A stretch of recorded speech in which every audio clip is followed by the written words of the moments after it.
इथनं भावांनो प्रत्येक वेळी थांबायचा आपला हा ठेपा. इथून फक्त 1 किलोमीटरचं अंतर आणि मग आपला अध्याय संपला. डायरेक्ट आपला अध्याय संपला आणि आपण डायरेक्टच शिखर शिंगणापूरच्या चरणी महादेवाच्या दारात.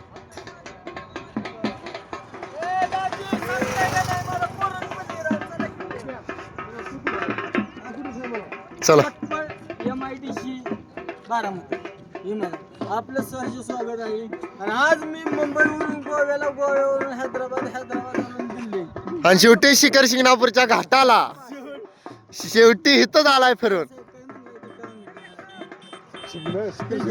शिखर शिंगणापूरला चाललोय आणि मुंगी घाटातून वर जाणार. बोललो होतो एका व्हिडिओ मध्ये आहे का ना. ए काय चालू आहे गपचूप तुमचं. कोण आहे